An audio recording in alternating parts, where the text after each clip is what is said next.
But you spoke upon something that was kind of like some real shit. You know how you and your girl kind of had to learn how to understand each other. You know Yeah, how is yeah, that coming up with it? Because that's not something that you do, and then it's just perfect. Like that's something you have to continuously build up, work on, and practice and shit yeah. like We that. still So work on it. You know what I'm saying? We still work on it. We had trauma, from that we both created from ourselves. Just from events that happened previously. You know what I'm saying? So it's kind of like we understand each other, but in other cases, like we kind of don't. You know, which is normal. You know what I mean? Just because we working through those issues, and we're getting through it and everything. But that's just what our obstacle is. Um, but we do understand each other more. You know, we try to communicate better. You know what I mean, and also comprehend what each other is saying better. Um, so it's good. It's good. I wouldn't trade it for nothing in the world. I wouldn't go backwards or anything. I like where we're heading. how would how do you go about you know expressing yourself and being vulnerable as a man? Because realistically, they tell us that you shouldn't be emotional or expressive and somewhat vulnerable with your woman. However, there's no way possible for them to understand us in our most If we authentic. continue to keep closed off. Exactly. So it's like a lot of these red pill people tell you have a good frame, don't show her no emotion, be sentimental. But then how can somebody ever truly understand you if you never express yourself? So look, the only reason why they say that is because if you show the wrong person, they're going to take advantage of that and they're going to run with it and they're going to throw it in your face later on. If you like, it took me a while to be able to be vulnerable with my girl. Literally, I used to be like super nonchalant. I used to not show any emotion. I used to not know anything because I was afraid that she was going to take my feelings and then run away with them. You know. Yeah. Once I How learned most that people she feel. wasn't going to do that, once I learned she wasn't going to do that and she isn't that type of person, I started to feed more and started to put my input on how I felt more and more and more and more and more. Eventually, now I can talk about how I feel, and it's just that's just whatever what it is. It just is what it is. You know what I mean? Um, I leave it up to her to do what she does with the information. Jan. So you just like honestly, my advice to you is just like feed them a little bit of information. Like feed them the least important stuff that you don't really care if they went off and ran off and told. But you're telling them something, so it means something to them. And that's kind of how I got through that because I never really like she's actually my first literally sit down, like my actual girlfriend where I settle down. You know what I mean? I Mhm. used to deal with multiple women. I used to deal with like do all that, you know what I'm saying? And I never took anybody seriously just because I wasn't ready to settle down. I didn't want a girlfriend. I wanted to just have multiple girls. You feel me? So um, now that she's my girlfriend and she's potentially pretty soon be my wife, I was like, okay, well I have to do something differently. I can't treat her like I treated everybody else because she's here for the long run, you know. Mhm. So I just started to like early in our relationship, maybe a year into our relationship. It took me a while, like I said, because I grew up in my household where my dad he would tease me if I cried, if he yelled at me too much, because I'm a sensitive person. You know what I mean? Mhm. Especially growing up when I was younger, like my dad, because I value what my parents say. And I value what how they speak to me. So my dad yelled at me or said something or called me a name, I'm gonna cry because it means a lot to me. And that happened all the way until I was like 11 years old. Because it just that's just how I was, and what both of my parents said really meant a lot.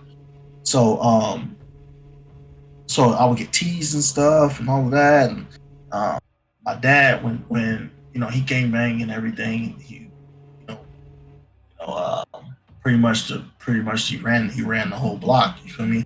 So Mhm. he got all of these soldiers under him. It's a hard transition when you now have a son. Because I'm his first son that was born. At least. Um, so I grew up in that household where it's like, oh yeah, no cry. I never seen my dad cry. until like one of his closest homies died. I saw my dad cry and I was like baffled. I was like, "What? Like you crying?" Like, and I didn't know what to do about the situation because I ain't never seen him shed a tear. And when I did, I was like, "Okay, so we can do that, right?" After all of the him yelling and fussing and all of that, and me of crying and everything. So growing up with that caused traumatic issues because I wasn't able to do that or express my feelings in that way. So it was like I said, when it came to having a girlfriend, it was like, okay, well, I'm not supposed to do this, but I feel like I need to. You know, you're not going to be able to love me continuously because you're not going to know the real me. So it's just really about opening yourself up, giving little pieces at a time. You know what I'm saying? If you're unsure about someone, you know, and you want to see if they're serious, tell them the least important stuff that the least like the stuff the things that you don't mind getting out or you don't mind being teased about or you don't mind getting thrown back in your face and see what they do with that information. If they throw it back in your face in an argument later on, or if they go gossip to their friends, or if they go gossip to their family, tell somebody else, or hold it over your head, you know? You see, that's so interesting because even that perspective seems to be almost interacting with the person based upon self-defense and survival rather than the first instinct of love. Because I Yeah. notice when you truly feel safe around somebody, those conversations tend to get deeper really quickly. And if I were to show you my most vulnerable, authentic self in the moment, how would you react to who I am in the right now? It's easy for you to react to the watered down version of me or the more subtle version of me. But how do you react to whole me? Though, like Mhm. if I expressed how I chose to express, if I expressed what I chose to express, when I chose to it, my tone and everything was the most authentic version of me, how would you react? And then it comes to the point where when they do react, we think their reaction matters that much that we have to defend ourselves from them. If I tell you something about myself, I don't give a fuck whether you go tell somebody else because it's true. It's me. So you can't really make fun or belittle or degrade me. So if I'm not Right, showing right, you right. me from the jump, I'm showing you like a false representative. And it's so weird because it's like, yeah, you shouldn't just tell everybody everything, but Hmm. you'll never actually get to that next point without telling them, if that makes sense. That's Yeah, like, so that's what I had to do was eventually I had to put the wall down because I saw that it was starting mm-hmm, to affect her bingo. in a negative way. Bingo, you just So said it. yeah, Thank you. It's yeah, that wall. They pick up on that wall. Taylor. They know. It's like, yeah, we talk every day, but there's a certain connection that we're that they Yeah, because they're emotional. Women are emotional. So if yeah, and they we tap aren't, into those feelings. yes, and they're very intuitive to it. So if we're not operating with them as well and holding a certain level of softness and openness and emotion, they're not going to know how to interact with us. Like, yeah, they tell us that we should be all firm and hard and everything like that, which makes sense because we have to operate a certain way in the real world. But Right. her emotions can't connect to a brick wall. Her emotions have to connect to some type of other emotion. So there's some sort of connect, or else she's gonna start growing resentment. She's gonna feel like I'm trying to open up, and I'm trying to open our connection of love, but I can just sense that there's a level within you that you just aren't saying, and a lot of us never say it because it's like it ties into like deep down secrets and like Yeah, yeah. insecurities and how would you feel about me if I told you this and Exactly. Yeah. eh, and it's weird because a lot of we would save so much time if we told the truth from the jump. Like if I told Yeah, you but we can't exactly trust how I, everybody from the jump either, though. but So that's what, that's where that comes into play because but you don't know you come you come into contact with this person that you don't know but you like, and you feel some type of connection that you want to be more than friends with. You know what I'm saying? So there is that sense of like how you say it, like secrecy. But that all goes away once you realize and you start to see like, okay, this person is actually here to stay. This person actually cares what I talk about, and that's where it goes back to giving them little pieces of information and seeing how they deal with it. Is it a big deal for them? If I tell you how I felt, about a certain situation, are you going to console me? Are you going to be there for me? Or are you going to just tell me, oh, it is what it is. It's whatever. Suck it up. You know what I mean? Depending on how you take the information determines on if I open up fully to you or not. Zay, you also have to remember situations are usually a lot more wider than the what's happening in the moment, if that makes sense. Like we could be you could feel some type of way about somebody or something and bring it up, and she not understand you and misinterpret it solely off the fact you didn't tell her enough. And that right there would make you seem like, oh, okay, I shouldn't tell you this type of information, or I should, be wary of it because you didn't interpret it right. But sometimes they didn't interpret it because they just didn't understand. That's like with one of the girls that I was dealing with. I noticed she was getting hella emotional about me, saying, like, making jokes about her. Like, I'm the type of person, I make jokes about the women I'm with, even though they know it's Yeah, me playful. too. I'll just play with Yeah, you, yeah. right? And it kept triggering her. And I asked her, I was like, you know that I'm joking, but you continuously get upset. And she kept saying, I just don't like when people make jokes about me, so I'd appreciate if you didn't do it. And I wasn't necessarily falling for that because I was like, that doesn't make sense. If you know I'm joking, why does it still matter? And it took her literally having to break down, cry, and everything, and me ask her the question, well, why do you care in the first place? And then It's that made her, traumatic exactly, then it made her dig down, and she was trauma. like, Yeah. as a kid, my friends and stuff like that were making fun of me, and they would say that they were my friends, but they were telling me things that was making me insecure. So when I'm in, a relationship, when somebody makes jokes about me, I don't know how to interpret that as a joke. It Yeah. actually triggers something else. And then at that moment, I realized it was deeper than the joke. I knew you didn't like the joke, but you didn't tell me enough for me to actually understand that when I say the joke, I'm not actually triggering you. I'm reminding you of every time you got bullied. That's what I bring up. Exactly. Yeah. So now I understand you a little bit more. But if you didn't tell me because you were like, I Yeah, you don't would know think that how, she's just yeah, whatever. Yeah, exactly. you think you're like, what are you tripping for? Yeah. And that's what I mean when it's like sometimes it's not saying enough can actually break the relationship, because if you were to just be completely honest with self, and she would have told me from the jump, I don't like, when jokes are being made because I have trauma around that situation, and when people interact with me in that way, I don't respond well. At that given moment, I would have automatically knew, okay, I don't need to do Knew this. And I, exactly what the reason was. Yeah.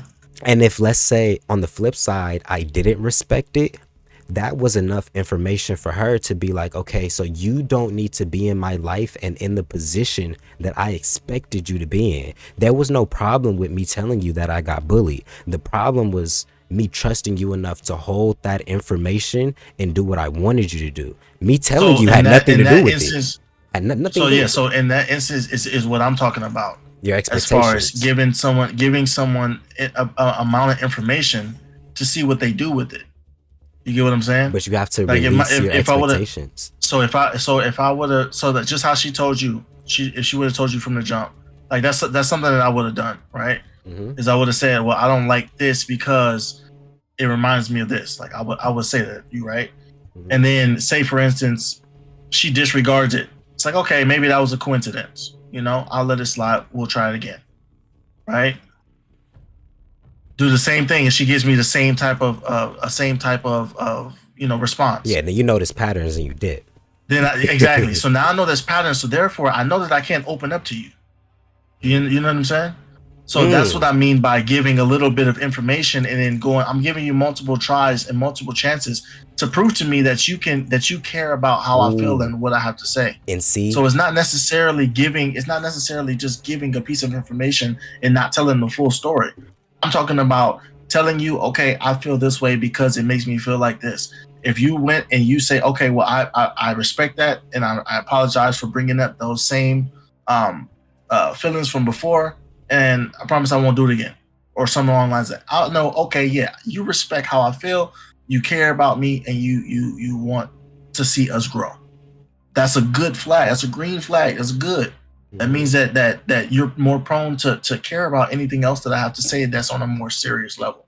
So I'm not hiding stuff. I'm just giving you pieces of information like that to see what you'll do with it. Determine on what you do with it. It determines on how far we go, and if I even unveil the ugly stuff. You know what I mean?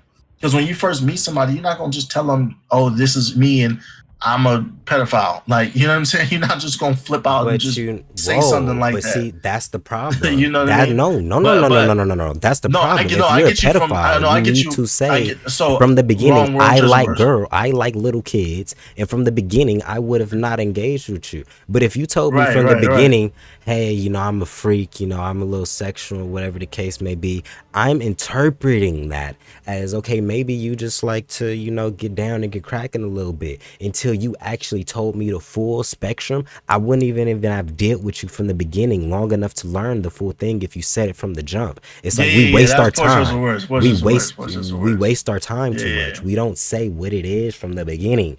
And then it leads up into this like false sense of identity. Like let's say if like with our entrepreneur and shit like that, right? If Mm-hmm. somebody was to just look from the outside in, they may have a lot of judgment until we actually sit there and we tell them the full picture. That's like our parents. We could sit here and Yeah, tell our yeah. parents just little bits and pieces like, oh, I'm doing Uber or I'm doing this, I'm doing that. And they may be like, nigga, this is crazy. Why the fuck are you doing that? It wasn't until we actually told them, like, I'm doing Uber because this is how much it makes me. And this helps cover this. So then when I get the money for this helps cover that. Then they actually start to understand that you have a vision and a plan, and then they step off you a little bit long enough for you to do it. But if I try to just tell you, okay, I'm doing this, and I just see how you react, I already know you're gonna tell me, no, I don't like that. Go get a job, whatever the case may be. I didn't tell you enough, and then I judged you based upon my expectations of you. I wanted you to respond a certain way, and when you didn't respond that way, I thought you were untrustworthy. You weren't untrustworthy, you just didn't respond how I wanted you to. And that could, I feel like relationships ties us back to self. It makes you realize that it's not the other person. I can sit here and cry in front of you. If you deny me, you're not the problem for denying me. I have a problem for thinking that your denial of me actually means that much to where my emotions are fucked up. I could have sat here and cried in front of you the whole time. Yeah, yeah. And I feel like a lot of men too, they don't acknowledge their emotions enough because of what the women say. Bro, if we have goals, ambitions, we have some sort of income, and we're doing what we said that we were going to do with some type of morals and standpoints, bro, I could be an emotional wreck in front of you. You can't tell me I'm not a man because I make my own money.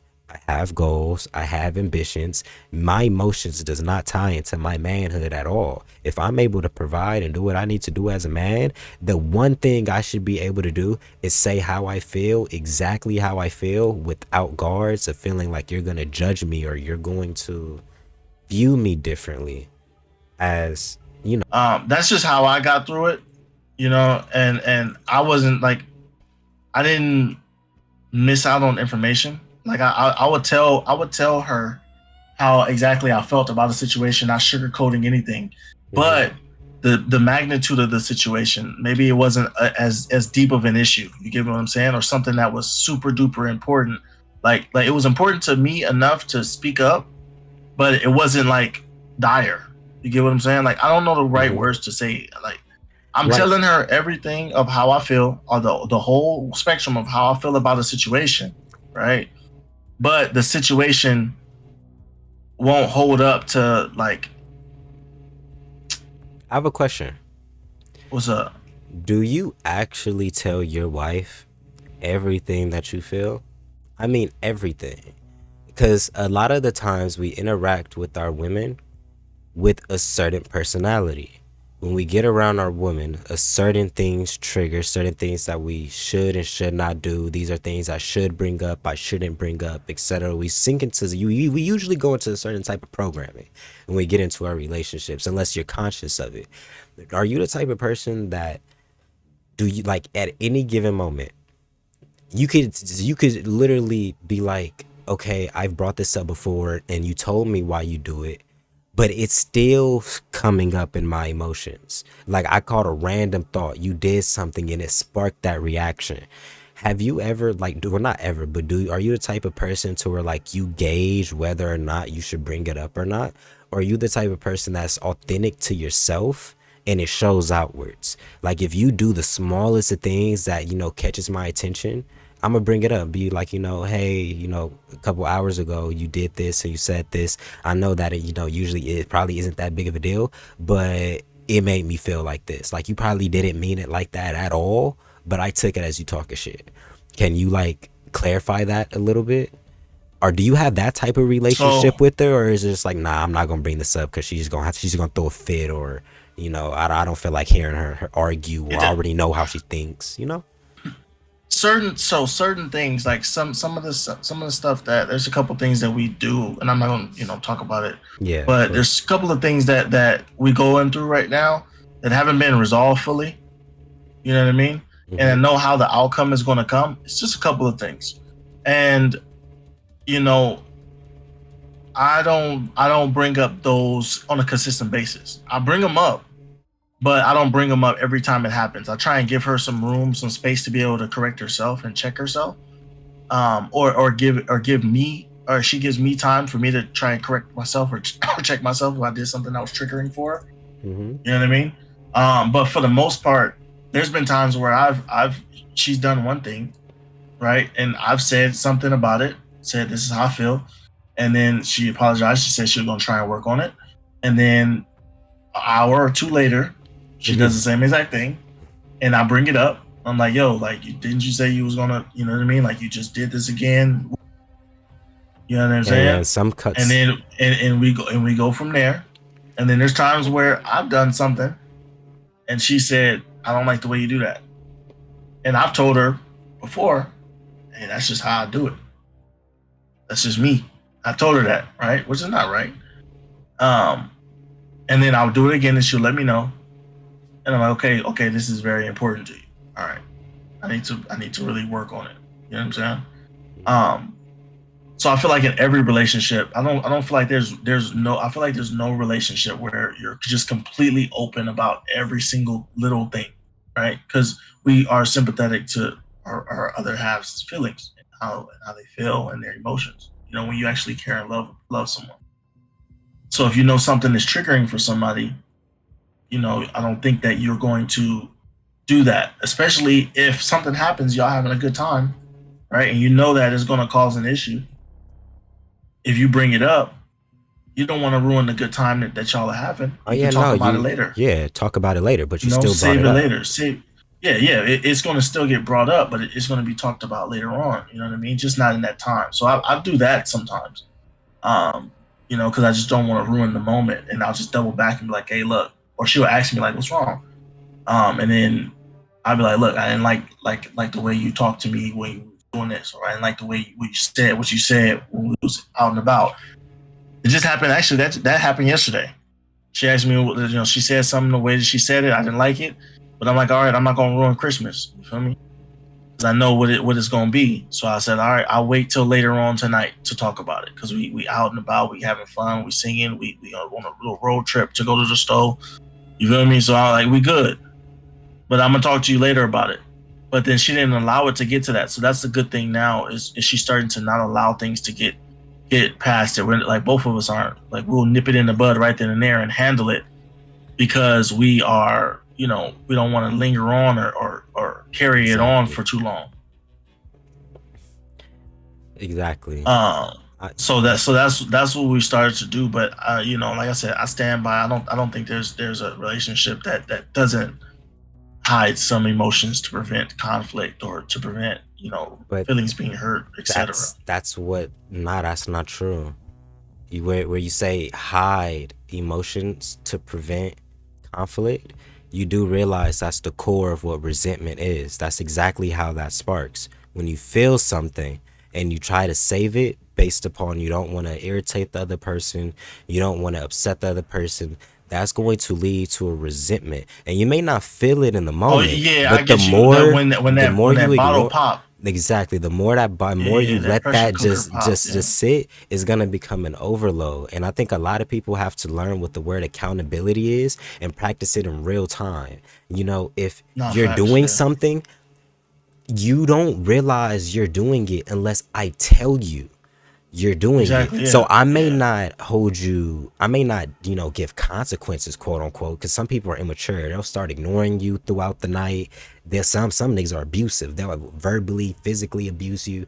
That's yeah, not exactly, necessary. yeah, But if we're in public and you just said something out of this fucking world, I'm not gonna address you in front of everybody else because it's not their yeah, yeah, business. yeah. But as soon as it's just me and you, I'm gonna give you that look, or I'm gonna say something in your ear like, you just did that again. And in the moment, somebody who's self-aware would have enough self-accountability to be like, oh damn, I didn't even realize I did that. You're right. I don't even have a place to be mad at you right now because you're expressing yourself. So it doesn't matter where we're at or how you said it.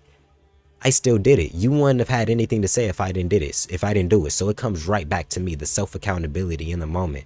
And Right, when right, we right. give too much, and when we give people leeway, too much leeway becomes Yeah, that's what I did. comfortability. That's what I did in the beginning of our It relationship. I gave her way too much leeway, and and I becomes didn't I didn't comfortable. know it until it was too late. So now it's Exactly. like rebuilding through that, and we've made really good Mm-hmm. progress in that realm. As far as that goes, but I just didn't. I knew she had trauma Mm-hmm. going in, and I was aware of that, and I didn't want to, I wanted her to have a easy relationship. She worked so hard in the other relationships and didn't get nothing in return. You know what I'm saying? And I didn't want her to go through that. You feel me? Mm-hmm. So in the beginning, I'm like, I'm not gonna be like this complainer, this butthead, this hurt but person, just grumpy, about every single little thing. But I didn't understand how hard that was on our relationship. My dad told me, he Mm-hmm. warned me, and I didn't listen. Um, just because of how I felt with her, and I'm like, it's my first girlfriend. Yeah, I don't want emotions. to I don't want to mess it up. Mm-hmm. But now, 2 years in, I was like, yeah, no, I see what I did wrong. Mm-hmm. And she felt that she was able to get away with certain things, and I'm like, yo, like nah, Mm-hmm. like I'm still a man, I'm still this. You can't talk to me however you want to talk to me. It's all about respect. At the end of the day, I respect you, you respect me. Respect Exactly. me, I respect you. So now we have Exactly. that established now. So we're good on that. But before it wasn't like that. You know what I mean? I'll just let arguments slide. I wouldn't engage in them. I wouldn't like try and prove my side of the story.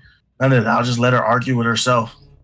And I realized how hard it was and making hard in our relationship. But That's yeah, so actually I see that, seen that firsthand. You know what I mean? that's actually so beautiful that you had the epiphany and you guys worked through it to where you guys were able to acknowledge like you were letting too much shit slide. Because I see that happening a lot in a lot of relationships to where we tell them something and then we're like, okay, we need to give them enough time to grow. But then us giving them that leeway to quote unquote grow gives them a certain level of comfortability to where it's like, okay, it happened and I didn't get corrected on it. And you get it. I don't know how to explain it. It pushes people into like a certain comfort zone. It's like if you call somebody a bitch every single day, and Yeah, out of they're gonna be nowhere, comfortable with it. exactly, then out of nowhere, you switch it up and you just like, stop calling me a bitch, and they call you a bitch again, but you're just like, it doesn't matter. They've been calling me a bitch this whole time. I'm gonna let it slide. When you tell them Yeah, again, don't call you a bitch, they're gonna be like, well, you said that last time, and I called you a bitch last week, and you didn't say anything. So do you you really say give a nothing, fuck? you ain't do nothing. Yeah, Exactly. exactly. So do you honestly care? Yeah. And they may not say that, but it's just gonna show No, in their but yeah, they're behavior they're because yeah, you let it it's going to certain show shit with them, slide. what they're saying In in their their words, or, actions. or their actions. Exactly. And it's so weird when we start talking about accountability because it's like you got to let people grow, but then when people are honestly in a conscious state of being, growth doesn't, it hurts, but it's not with the other person. It hurts yourself, because usually growth is usually you having to put your ego or pride to the side. It's usually should Mm-hmm. never result in you having to actually fight the other person. If somebody, like, that's like if your girl told you to stop doing some shit because it's triggering her, that at no given moment should you two start fighting, because all she did was explain herself. And now you have to fight with your ego and actually be like, is this something I'm willing to actually stop doing to make you happy? Sometimes it's hard for us to believe that we Exactly. actually are doing it. Exactly. And it comes a fight between us, and not necessarily, because I feel like a lot of relationships, we're never fighting the other person. We just don't like the way that that accountability feels.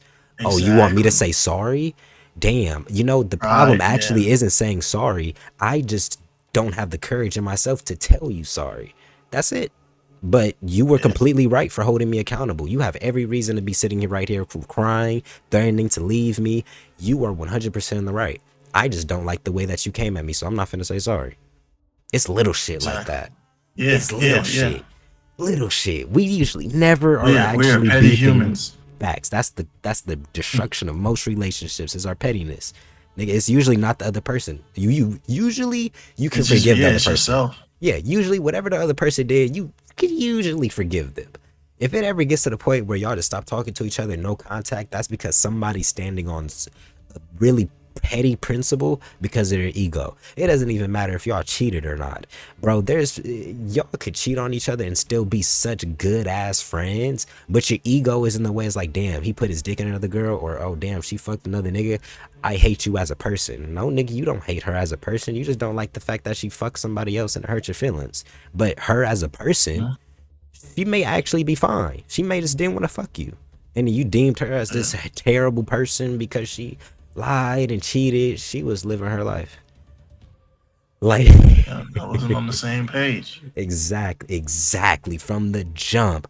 Imagine if the girl who was cheating told from the jump, I really don't want to be Hey, in a this is the type of timing relationship. I'm on. This is the type of timing I'm on, and I'm not just gonna sugarcoat. Mhm. I'm not gonna give you little bits and pieces. I'm gonna tell you from the jump. This is how I am.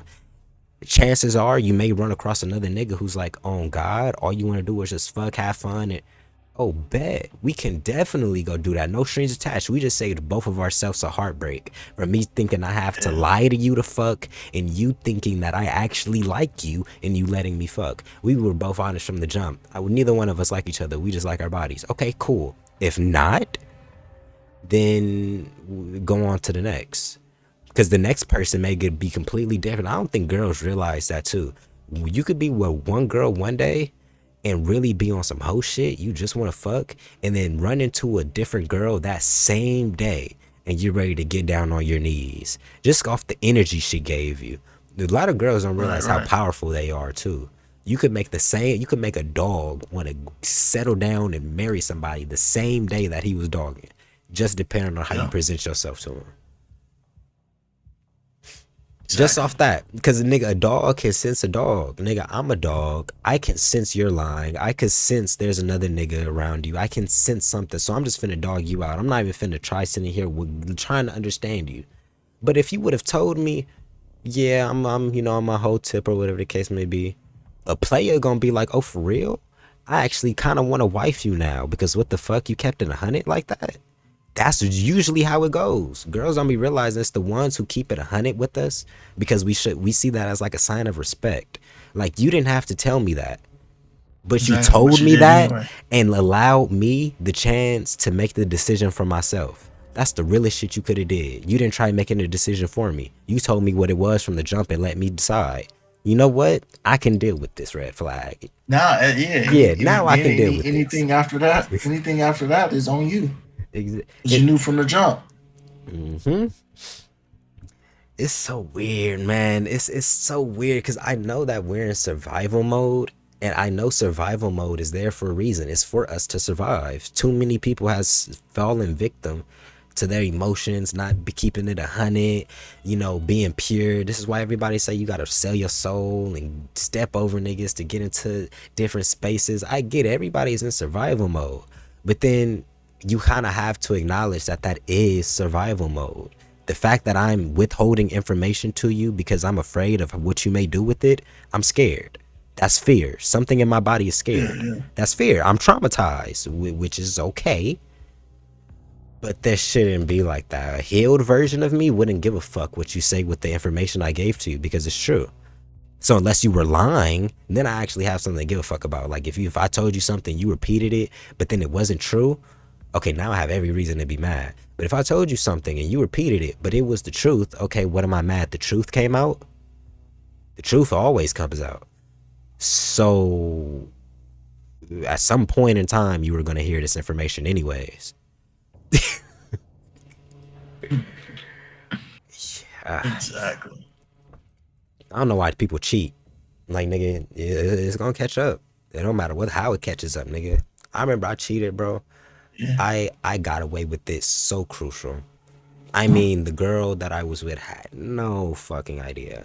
And the way that she found out was me telling her. She cheated on me. And I was like, whoa, what the fuck?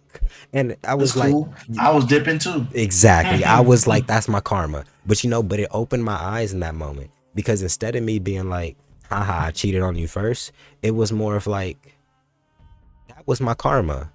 I'm not mad at you at Yeah. all. If anything, now I kind of want to fix this because now I know we have a flawed relationship and we're cheat like it just brought up shit that I needed to heal for some reason. Like the truth came out through me healing. Literally. I was like, okay, the only way that me and you are going to be able to build a healthy relationship from this point forward is if I tell you the truth about everything that I did. Because I know if I try to rebuild this relationship with you after finding out that you cheated, knowing that I And then you're not cheated, telling her. and I'm not telling, I'm just as fucked up as you. So I kind of have to tell the truth. The truth Even got to worse, come out. because she's doing her due diligence. Mm-hmm. Exactly. You Exactly. actually become worse. Exactly. Exactly, bro.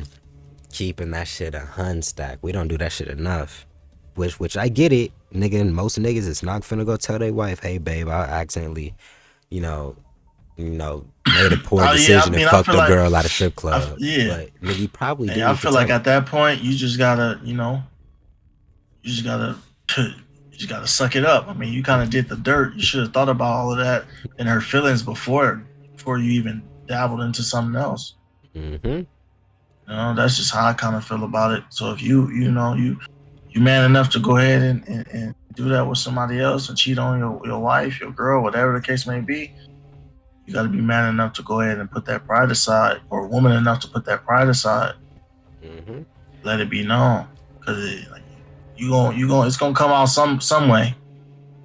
We also have to be like remember that the truth hurts too, bro, because when the truth actually does come out, do you want to know the reason why people don't like telling the truth? Is because people can't handle the truth. If Yeah, yeah, yeah. if we started telling the truth more and the people who were on the receiving end of that truth actually took it in and operated with a little bit more empathy and tried to understand why the circumstance happened the way that it was, a lot more people would be comfortable telling the truth. Like it literally starts at home. Like when you get a fucked up grade on your report card, you don't want to show your parents that report card. You rather hide it or throw it away because you're scared of what the fuck they're gonna say. But if you knew like Or do, deep yeah. but if you knew deep down that you had parents that would see that grade and immediately question why, hey, are we distracting you at home? Is there anything bothering you? Do you need a tutor? Approached it with a little bit more concern, you wouldn't be so Mm-hmm. scared about showing your mom an F or your dad an F because you know that your mom would immediately try to understand why you had an F rather Why than it is. whooping you for having an F, because too many people get whooped for having a bad grade instead of asking the child, why do you have a bad grade? Yeah. It's little shit that we don't even realize that we learn as kids that translates into our relationships that we have no idea That's we're where a lot doing of it. our trauma is done, bro. Yeah. And then what we do is we try to um not make the same mistakes as our parents, and then and sometimes it ends up making it worse when raising the child, Mm. because we don't want to be like our parents, or we don't want to be raised like our parents raised us. You know what I'm saying? That's you just touched on something so interesting because I always, have those thoughts. It's like, I'm trying to accomplish things that nobody else has seemed to like accomplish. So it's very hard for me to have a certain level of trust in people's advice and people's words when they're giving me advice from a standpoint that I don't necessarily want to be in. But then, Right. my empathy kicks in and I'm like, but you're human too. And you may actually be going through things that I don't understand. Like, for once, like I'm just now starting to do this, but I'm starting to look at my parents as humans and not my parents. Because when you put the label of parent on somebody, it automatically gives them like a superhero quality. Like, yo, that's dad, yo, that's mom. Like they have Hmm. they're built. They're the ones who told me they know they're just the goddess of everything. But then you look at them as humans, like, oh wow, you are at a job you don't like. You are in a relationship that you don't like, or you have a lot of relationship problems, or you are struggling financially. You are learning too. Like you start literally taking off the superiority complex off of them, and you start to realize like, oh wow, wait, you're single. Even though we've grown up with single moms and we're used to seeing our moms single, we haven't actually pieced together like, oh, wait a minute, you're single with kids. You probably feel really lonely. I actually like, Yeah. and that makes us think like, damn, I need to tell my parents I love them more. I need to ask them how are they feeling more. I need to actually exist within their space more too, because dad is a person. Dad has trauma. Dad hasn't figured it out. A, dad is just an Andrew to somebody else. But to me, Yeah. Andrew is dad. So I think dad is, perfect and has it all together. Nah. So it's weird. It starts in the household, but then as you get older, you start to realize that it's kind of on you. Like you start seeing like Zay, I could be your dad. You could be my dad. Think about that. Right. We just haven't been in that reality. But nigga, the same problems you have right now, you could have a kid and your kid could view you as perfect, but deep down you know all the bullshit that's going on in your life. But your kid has no idea about all the bullshit that's going on in your life. They're just on the receiving end of it, which is Yeah. so. Puts a different perspective on it, on everything. Mm-hmm. I saw like growing up. I guess I was different because I kind of always had like I always looked at my parents as superheroes. You know what I mean? I think every kid does to a certain extent, but I guess when you go through like trauma, like not necessarily trauma, but when you go through struggles and you go through, you know exactly what's going on. Because all right, let's put it like this: most kids don't know when their parents are struggling. Yeah, They just exactly. don't, because the parents don't allow them to know. Right? They say it's none of their business. Right. Right? That's facts. I didn't grow up in a household like that. My parents were pretty much straightforward with me, and they told me, "Hey, look, it's a little low this month, or it's a little low, right now. You know what I'm saying? So we gonna have some ramen for them for but we gonna have lights and water, and Mm-hmm. we gonna have all our utilities. We just got to skip on the food a little bit. We gonna eat. We gonna eat. Don't worry about that. But it ain't gonna be fried chicken and mac and cheese tonight. You know what I'm saying? Mm-hmm. By them telling me that and prepping me and telling my siblings that growing up, I was better able to accept the fact that my parents have to go through hardships too, and I will find ways to try and help them out. You know what I'm saying?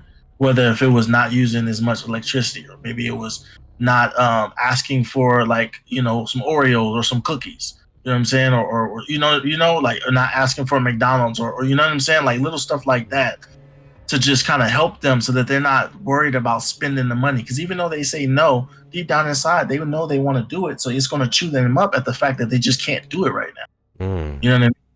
you're right. So I kind of grew up in a way, and kind of learned that at a young age, that my parents are flawed. My parents do stuff. Like I said, my dad gangbang. That Mm-hmm. was that was you know it was tough. Like understanding it. Because like I see this side of my dad, right, where he's a gentle giant. You know what I'm saying? He's just He's just, super sweet to us. He cares about us. He loves us. You know what I mean? Yeah, he says certain things, but he cares us and he'll do anything in the world for us. But then I go and we stop in the hood and we talk to the homies. They're like, oh yeah, man, I remember your dad, man. He beat up dude right in the street, boom, boom, boom, put the gun on, bop, bop, bop. You know what I'm saying? Bang on, blah, blah, blah. I'm looking like, my Hmm. dad did that? Hmm. Like, Hmm. my dad? Like, what? Facts. Just because I Facts. just don't never seen that side of him before. You know what I mean? So that showed also that my parents are flawed. You know what I mean? I'm not gonna go around beating up everybody or start gang banging. You know what I'm saying? But that's what my dad. That's the life he chose. So that's a flaw. I say, okay, in my life, I don't want to do that. I don't want to follow in his You footsteps. know what's so fun? I'm so sorry to cut you off, but this came to mind, Yeah, bro. yeah, That like our parents reach a standstill when it comes to reaching us, because initially their only goal is for your child to have the things that you didn't, or go down a different life path. So if you had a father who gangbanged, chances are his biggest wish was for you to go down a path that did involve gangbanging. Now, what happens when you go down that path and you're not a gangbanger? You actually do have different interests. You actually do have different entrepreneurial aspects. They don't even know how to interact with you to raise you anymore, because they're scared that by them giving their advice, you are going to start making the decisions that represent their lifestyle. It's like they're looking at a version of themselves that's somewhat in the opposite. Like, I raised you and sheltered you so you didn't game bang and you went down entrepreneurship, you got creative and everything. But now you embody certain qualities that I haven't had to face before. So I don't know how to address your qualities to continue helping you grow, because you've been changed and became such a different version of me. You've took the seeds that I gave you and spurted them in a way to where, how do I even address you? That's why a lot of parents and kids have disconnects. It's not yeah, because yeah, yeah. they just don't understand the child anymore. It's like, yeah, you're an extension of me, but They don't know you, how to relate to yeah. what you become. So it's like, how So, can I give you so advice and I don't yeah, understand you completely? Like, I may be giving you some tainted advice. I don't know what to tell you. I can right. just, yeah. Well, I mean, but the thing about it is that certain people like in my instance, as far as entrepreneurship, if you think about it, I mean, well, my dad had a legit business. I probably had multiple legit businesses. When he was in his early 20s, he led, I think, 50, 50 to 100 security guards. Like, he led them, and he was the top dog at the casinos, Mhm. um, for security and everything. He had the dog training business. He had the dog security business, and then also on the flip side, he sold drugs. So my dad had been surrounded by entrepreneurship all along, even dealing drugs, because that's entrepreneurship in itself. Facts. So I guess my situation was a little bit different than other people, because my dad could relate to where I was coming from. He couldn't relate to the film side of things, but he tries his best to, and tries his best to put himself in it. And that's kind of where mentors and people, family members and friends who you meet along the way come into play. They start to be able to help you through those situations. I was blessed to have a mentor, you know what I mean, to show me the way and show me the things that I were missing, that I couldn't teach myself. You know what I mean? He put me in rooms where I couldn't be there in myself, at least not at that time in my career. So there in my household, there really wasn't a disconnect like some other people would. You know what I mean? Because it was still a piece of, it was still relatable. Any parent is going to say, well, Talk we'll see what's nasty. up with it. But they believed in me, and they's like, all right, this is what you're going to do. We're going to support you. They drove me to shoots, made sure I was straight. They couldn't help me financially just because everything is like so expensive. But that I had people to come in and bless me. You feel me? My Mhm. uncle, you know what I'm saying? My mentor, um, one of my closest buddies that I met through my mentor. All of these people came in and kind of filled the void, and that's where raising a takes a village to raise a child. Facts. You have to outsource to other people to help raise children and raise people. You know, You're right. and it's not as far as like raising them, meaning like, oh yeah, you're gonna discipline them, or oh yeah, like you're gonna do what I say. You learn throughout your life all the time, and your village continues to grow even when you're an adult.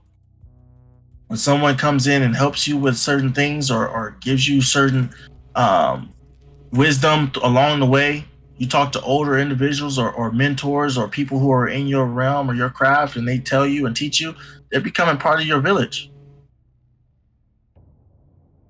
So when So you have that foundation that's built, pretty well with your parents, I hear you. That foundation that's built with your parents. It depends on how you go about it and how you take it. At the end of the day, not everybody is fortunate to have parents like mine. You know what I mean? facts. And you know what's crazy too? I noticed that too. I'm very privileged because Yeah, of exactly. my family. I know. Like, okay, like when I look at both sides of my family, my dad's side, yeah, he may not have been the best example. He may have gang banged and all that type of shit. But my grandfather is still who he is, and my dad was in the lifestyle, so he was growing up around the Bob Marleys, the Quincy Jones, the Dom Sherrys, literally in the living room with these people. But he got desensitized to it, which is why he went down the route that he went. But he was still in the mix of it. And let's say like my mom's side of the family, yeah, didn't start in the best side, but she has Jewish blood. I'm pretty sure I say this shit a lot. Her last name is Hickman. I have Jewish blood from both sides of my family. I have a lot of Jewish blood in me. She went down the business Right, side and the corporate route of things. Now she's working in Beverly Hills. She's a business banker. She's heavy into finance. She got her shit right. So right, right. so I saw both sides of the equation. Yeah, Like I saw the struggling artist or the successful artist, the industry side, but then I also saw the hella smart entrepreneurial. Like my parents instilled things in me, and it's up to me as an adult to exactly. To take understand that. what Yeah, yeah, cards you gave me. Like, okay, I grew up hmm in a household with a mother who was very smart, very into finance. She was writing business plans for other people. She was talking about branding. She was talking about all this other type of stuff just growing up. So naturally, as an adult, that's why I'm an entrepreneur. That's why I execute on the way that I do. That's why I have the work ethic. That's why I'm recording right now. I'm working right now. People just don't realize it. That comes from the structure of understanding business and a little bit of work ethic from my mom. But then I have my dad's side. My dad hustles. My dad never held a full job. He would get a job or something like that, but then he would always quit. He'll do something like that. He'll go back to selling his peas. He'll go back to what yeah, he yeah, knows how to do best. And yeah. that showed me a certain quality too. I don't need to go to work. I don't need to go to work to maintain a house over my head. I know Exactly. that I can hustle and create funds outside of me working for somebody else to make money. Okay, so how do I take everything? And I'm a creative. My grandfather and all them. I can write hella good. I'm poetic. I can articulate. How the fuck do I add this together? I have a product. My product is my creativity. Now I'm about to market, brand, and advertise my product, my creativity. I'm finna take both sides. And too many people get so caught up in judging and blaming your parents that you never took a step back to actually acknowledge, well, what did Yeah, they you can't actually blame them. teach me? Oh, yeah, that's big. You can't blame your parents for anything, but you also need to acknowledge, well, you did give me something. There is something for I can't blame you for some shit. Like, but how do I use what you No, gave me? so yeah, so I'm saying you can't blame them for how you turn out. Oh You can yeah, blame them for the facts. things that they put you through, and all of that. It ain't really gonna take you nowhere, but you can blame them. But you can't blame them for who you become, because at the end of the day, you have the choice to change and be who you be. You could take different qualities that you don't like from them and not apply it to your life. You could take the good qualities from them and apply it to your life. So it's kind of just up to you as far as that goes. but you can't blame them for how you become and where you stand. If you homeless, you You can't know, blame your parents because of the trauma that they put you through. you know what's That's weird? your fault. When we talk about the word blame, I know it has a negative connotation to what the actual word blame means, but is there another word for blame? I guess it's accountability. There we go. Yeah. Because Okay. Yeah. because you can blame the people who are the reason why you are the way that you are, especially when you're coming out of childhood. There was only so many things that you had control over. It actually was your parents' job. That was their job as a parent, to instill certain things in you to where when you were an adult, you can conquer. But we have this connotation of blaming our parents, and that word blame only brings qualities to the bad side. No, I don't want to blame my parents. I want to hold my parents accountable, meaning this is what you did wrong and this is what you did good. And this is how both of those impacted me, influenced me, and this is how I'm using them to build the life that I want to use. Because nigga, you can blame teachers, you can blame your relationships, you can blame your parents, you can blame all that type of stuff. But then you also realize those same things that I'm quote unquote blaming were the exact things that helped me grow up. Yeah, my ex-girlfriend is the reason why I have trust issues. I blame her. But wait a minute. She showed you a lot about self. She showed you how to heal yourself after a relationship. She shows you how to love yourself. She shows you how to take yourself out of a slump when somebody doesn't appreciate you the way that you felt. So yeah, it's weird. I am blaming you, but that blame Yeah. isn't all bad. You actually helped me. So it's like I'm holding you accountable for my growth in a way. Like Exactly. Right. Right. it's Right. like if you didn't do that, I wouldn't have had that thought. If you didn't reject me, I wouldn't have been forced to be by myself with no friends, and I wouldn't have been forced to have the thoughts and the creativity that brought me in where I am now. Sometimes people don't realize you could be the reason for somebody's success. The same thing that you Yeah. did to fuck them over, or not even intentionally trying to, just the same thing that you did that hurt them was the exact thing that brought their life fulfillment. It's so weird. Yeah. I think even Kendrick, I think Kanye said it in one of his songs. Um, he was like, I couldn't right my wrongs, but it's funny the same wrongs helped me write this song. He's like, what? It's Yeah. weird. I had to right my wrongs, but that same bullshit is the reason why we have college graduation or whatever the fuck, college dropout and all that other type of shit. So did you really do anything to me? Like, Yeah. yeah, you did fuck my heart up, but you also did this. It's weird. I learned that shit with my exes. It's like, damn, y'all did some very fucked up shit, but that fucked up shit actually helped me so much. Y'all taught me emotional control, how to balance my emotions, how to articulate myself, how to not be afraid of the other gender. Y'all taught me a lot of shit, but it came with some bullshit. Exactly. It's what you. Yeah. It's what you. It's how you go. Because that all stems still from just how you deal with the situation after it happens. Are you going to stay in that funk and just continue to be depressed for the rest of your life, or hold on to that grudge, or are you going to use it as motivation to make yourself better, Hmm. or see the good in that, in Hmm. the situation. So it just depends on how the person portrays it. Not too many people know how to find the good in the situation, and that's something I've been trying to tell people, that duality is Yeah. a real thing. I don't think people really understand like the laws of nature, like just how life actually works. There's duality in every single situation. Everything that's fucked up Exactly. Yeah. that's happening to you, there's There's somewhere a there's in a there good there's a less. reason why. Exactly. Yeah. There's either, whether it's a lesson, whether it's a perspective, a moral standpoint that you need to change, something. And the same thing Yeah. I'd with, be I'd be thinking about that's that'd be the first thing I think about when I'm going through a bad time or an issue. It's like, okay, what can I learn from this? What in this can make me a better human? hmm And then from there I take it and I go from there. whether if it's management, money management, whether if it's emotional stuff or dealing with, uh, communication, like anything. Hmm. You have that choice that I always think about that.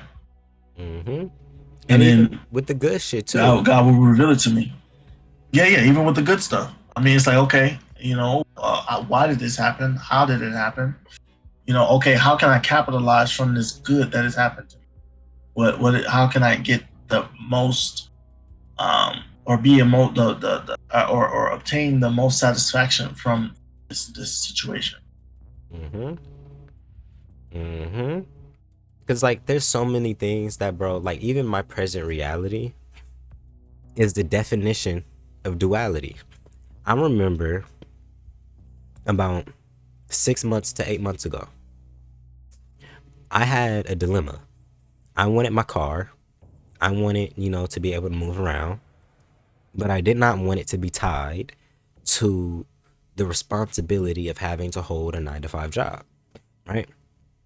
But, I stayed solid in my vision and I continued to work on the thing that I wanted to support the car.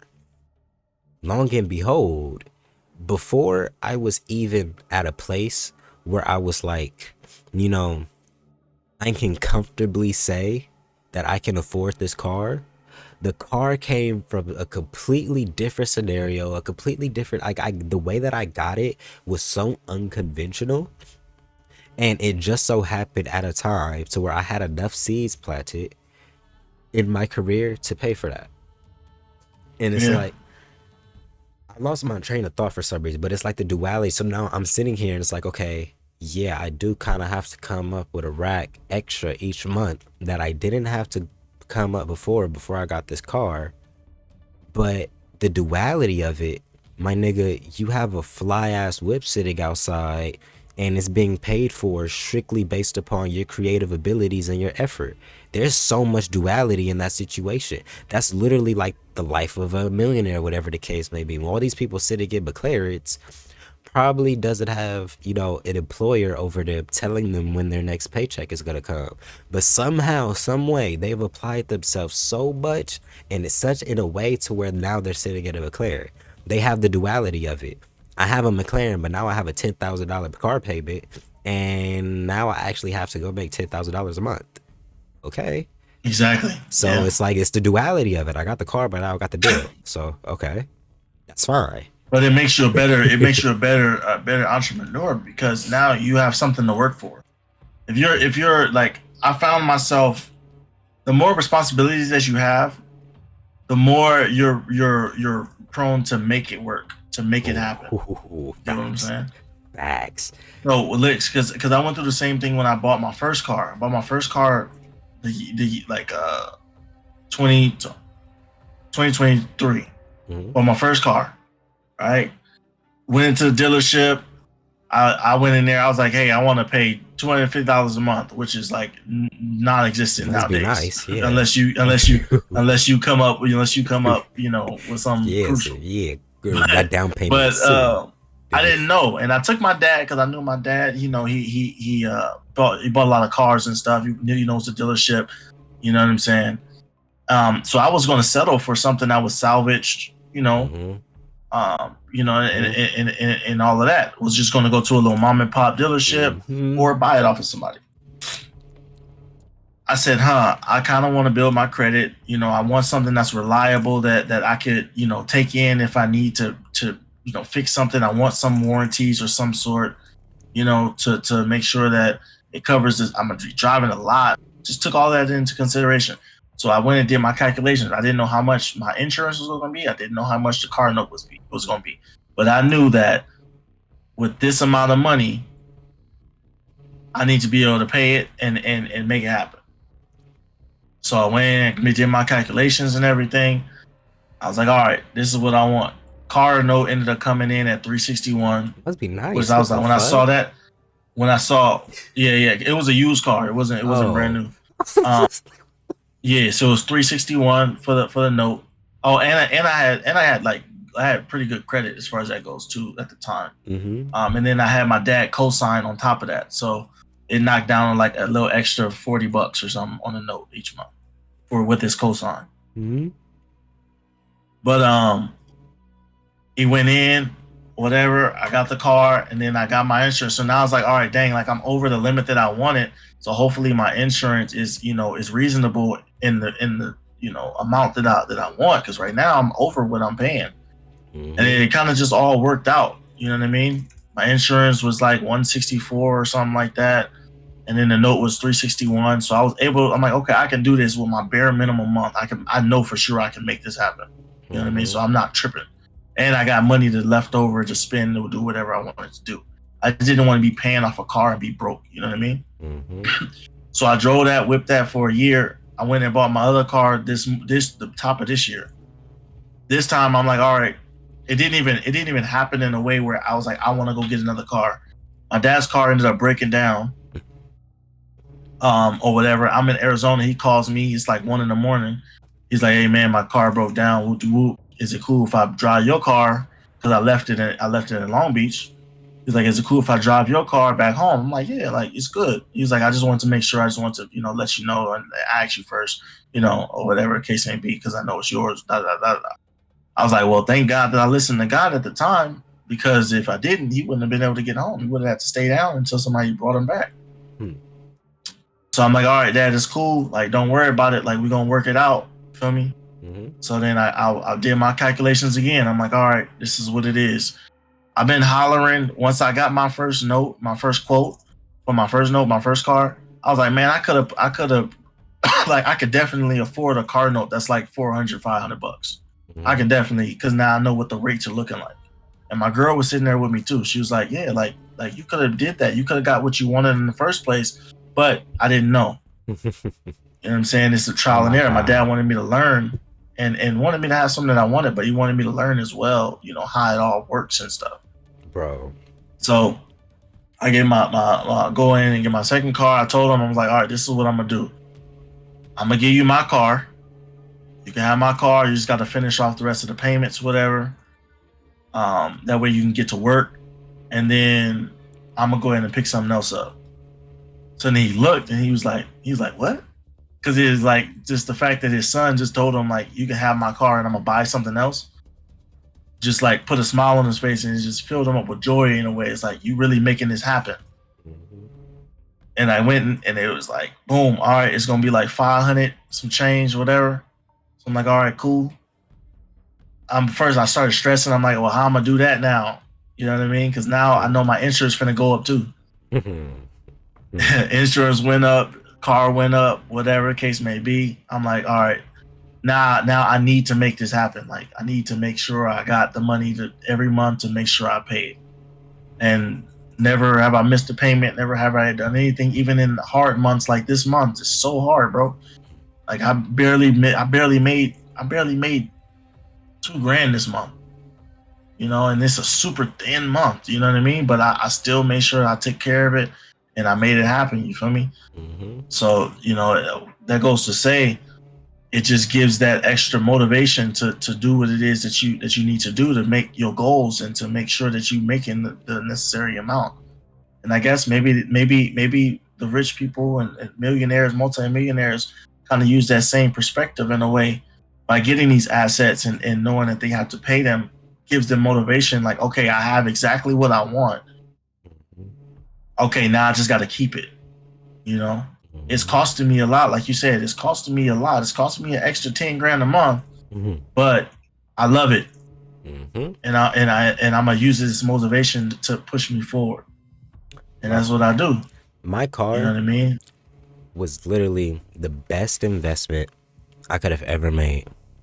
Oh yeah, mine too, hands down. It was my very first car, and it had to happen how you said. I was okay with settling for a salvaged 2016, 2014, high ass mileage. I just wanted something to get from A to B, and I wanted to pay it off. I was like, as an entrepreneur, I'm not confident in my ability. I don't want to know to be trying. I was like, exactly. I'm like, I don't want this car note. I'd rather just pay it off. So then, if I do have a slow month, I'm not over here trying to stress it out, right?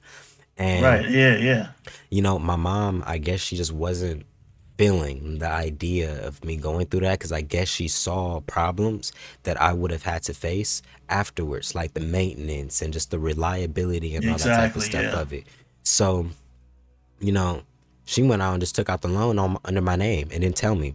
And I woke up to thirty thousand Mm. dollars on my name. And at that point, I'm like, okay, we're at the dealership. You're telling me I can go up to $30,000 and I can just pick?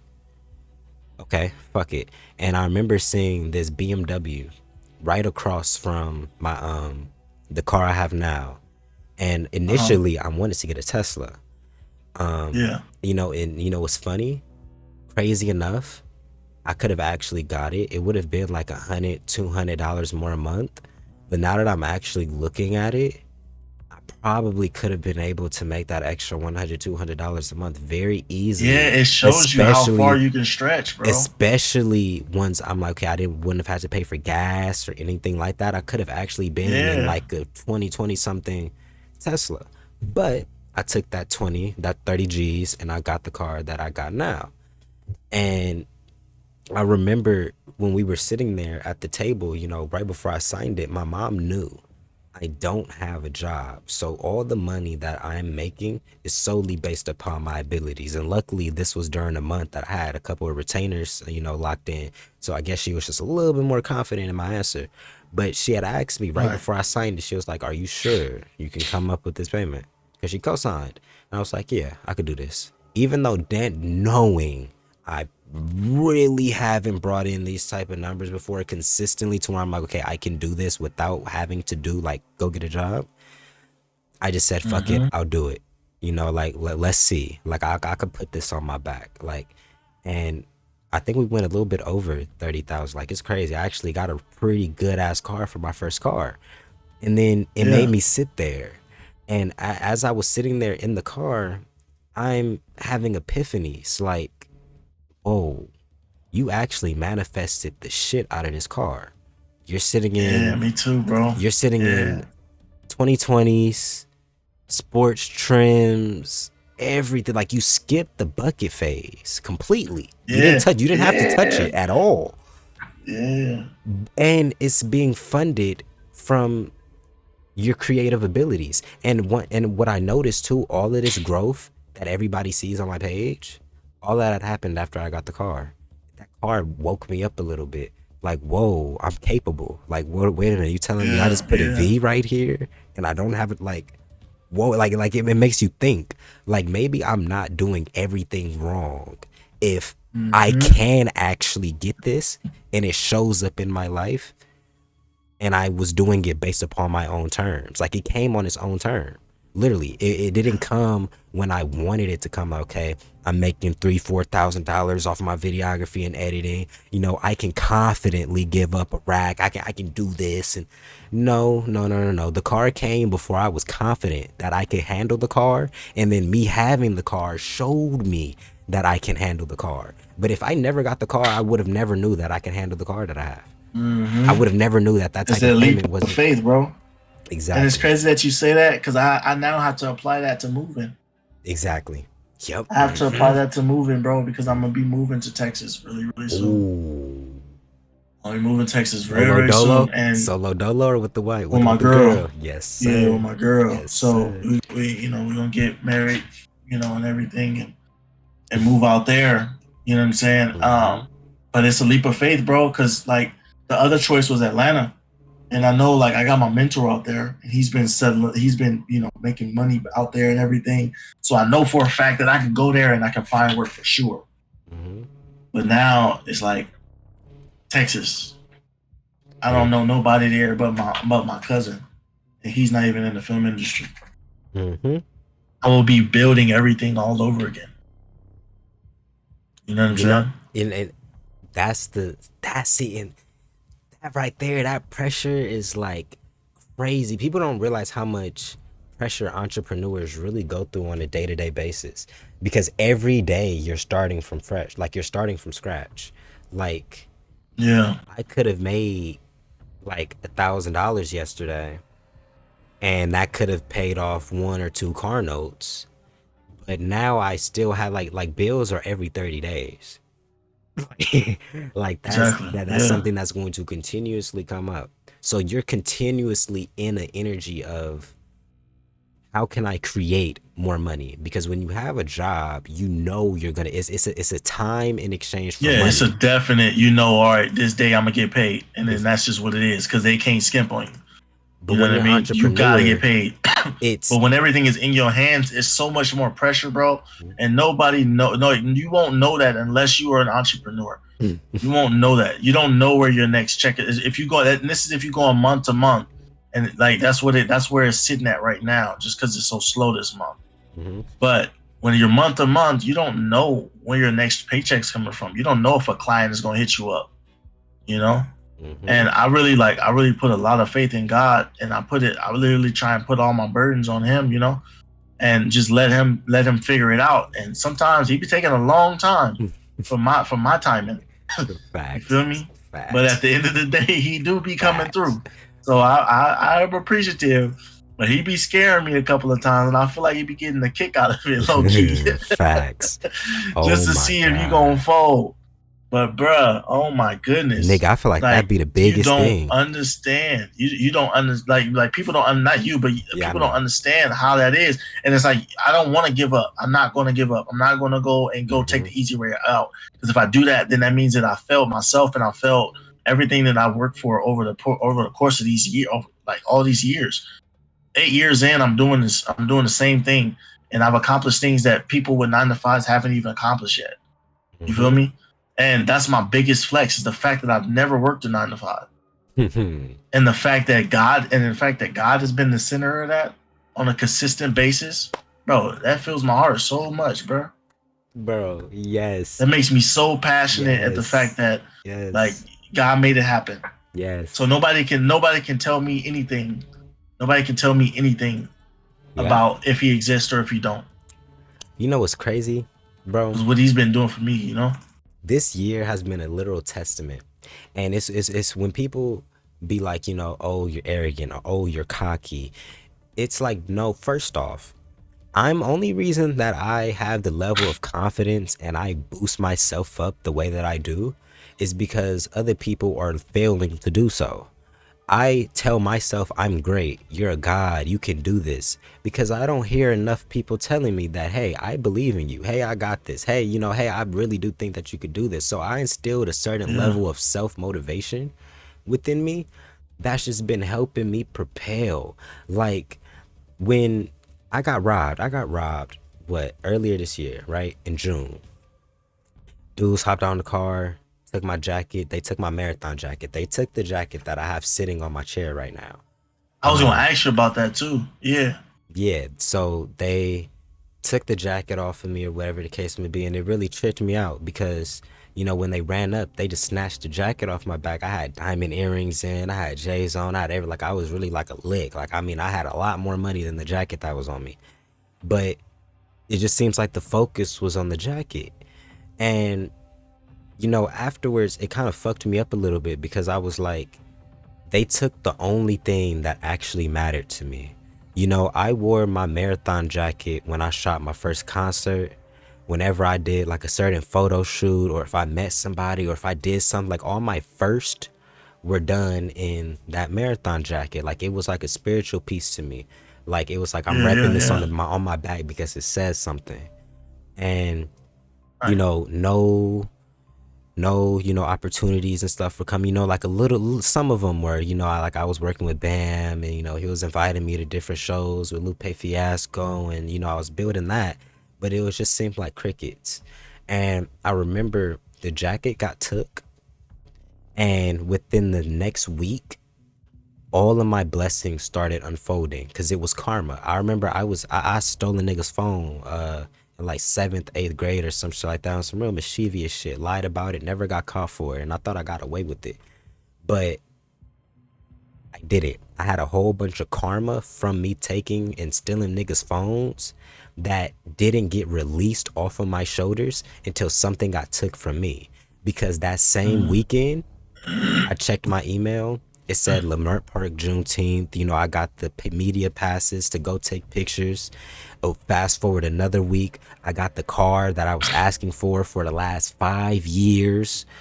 And all of my things somewhat became consistent. It was no longer, this was a once in a lifetime chance. It's like, wait a minute, this is kind of starting to happen back to back. Like, whoa, I'm actually starting to get paid to meet these celebrities and shit now. Like, whoa, this is different. All of that Yeah, happened yeah, after I got robbed of that jacket. And, you know, I just started planting so many seeds. Like, nigga, I started paying off bills and like advance. Like, nigga, I paid off my car for like 6 months. Like, I was like really buying time and hitting the pavement hard. Cause I'm like, if my bills are paid in advance, I'm about to just go stupid within my goals and my plans and see how many seeds I can get down and watered before I actually have to shift my attention to making some more money to buy up that thing. Because as an entrepreneur, that's big with me. I need my shit to be paid off in spurts. Like, I'm not finna fall into this paycheck to paycheck every month cycle. No, nigga, if I have a bill, that shit needs to be paid off by at least 3 months, just so I have enough room as a creative and a business owner to do what I need to do. But yeah. my mom got me the jacket for Christmas, and you know, I'm sitting here looking at it a couple like yesterday or something like that, and I'm like, whoa, that jacket got took from me and then made a complete 360 back into my reality, but from an elevated standpoint. Like, it was almost like a spiritual gap that happened. The jacket got took to spark something within me, my entrepreneurial aspects. Like, okay, like, nigga, I did a lot right after that shit got took. Like, it triggered something in me. It made me really aggressive, and I didn't know how to really interpret that energy, because that was the first time I felt violated too. Like, nigga, you took something from me and I can't, like I kind of just had to eat it. Oh, I didn't like that, nigga. Yeah, yeah, yeah. And but so it made me somewhat aggressive. Like, I started boxing, like I started like really getting a little bit aggressive. But then that aggressive energy was low key that same spark that my entrepreneurship needed. Because yeah, I started boxing and everything. It started becoming a daily discipline. And then long and behold, God led me to the presence of a professional boxer. Next thing you know, now I'm in front of Terrence Crawford taking a portrait of him. Like, oh shit, whoa. Like, that was just from me boxing every morning. That happened for me, that I started doing that because something got took from me, and I was like, I need to let this anger out. And it came back Right, in right, such an right. elevated energy that was like, whoa. And it happened with all of it, bro. Like, I have people posted on my Instagram right now that I wrote down in my journal before I got robbed, that it didn't happen until after I had to serve my karma. Which is why I always tell people, be careful of your karma. I'm nice to people for a reason, because I understand my Mm, karma. I have good karma. So naturally, my life progresses because I don't do people wrong. Even when I do people wrong, I didn't try to do you wrong. So yeah. God always blesses. But some people don't realize how big karma is, bro. You could have did some shit as a kid, and just the fact that you haven't started unpacking your own shit and your own trauma, your life is being delayed from something that had nothing to do with it. People don't realize that all this shit that happened this year, I literally had my best year, and it started from me getting robbed. If I didn't get robbed, I would have still been in the same fucked up, depressed. I probably would have still been in the same place. No whip, no nothing, no opportunities, no type of motion. I had to get stripped to get it back. Shit is crazy. But Yeah, it's like, sometimes you said you gotta get stripped. You gotta get something taken away so that you can progress. It's a materialistic thing, or it's a person. You know what I mean? yeah, All of entrepreneurship that is stuff spiritual. is Nigga, part of it. Is I got, cool. nigga, I secured my first retainer contract the same month I got robbed. Like, nigga, all of this shit is literally like in retrospect, when I start telling this story, like in some years, and I have a little bit more shit under my belt, they're gonna really see what I mean when I said that all of this was a byproduct of my spirituality, unpacking my traumas, and dealing with karma. Because karma is the big thing. The same month that I secured damn near $3,000 a month contract was the same month I got robbed, was the same month I got my very first car, was the same month that Kaylin for real reshared my shit. And it was like a ripple effect. Now attracting celebrities is easy. I know exactly what to post and exactly what to do to get them to reshare it off of trial and error, off of me getting fucking robbed. And if people don't understand after years of me saying the same thing, that the only reason certain things pop up into my life and into my reality is because I've learned and I am learning how to manipulate my own energy, people aren't going to understand entrepreneurship because that's literally all it is. You're using your own energy, your own creativity, and your own thoughts to bring something to you. Whether that's funds, a lifestyle, an experience, a trip, nigga, Zay, even you can speak upon that, bro. How, nigga, you've had experiences to where you can fly out of state, fly out of country, out of pocket. You had to you knew you wanted to travel, you knew you wanted to see more, so you had to figure out a way to get creative enough to manipulate and bring the energy to you. And the next thing you know, you all expense paid. That's spiritual, and people don't realize that. You think you could just hop into entrepreneurship and just do? You're gonna crumble, I promise you, because Yeah, it's yeah. not built for an easy ride. You have to be able to instill a certain level of confidence and peace of mind, and that only really comes from self.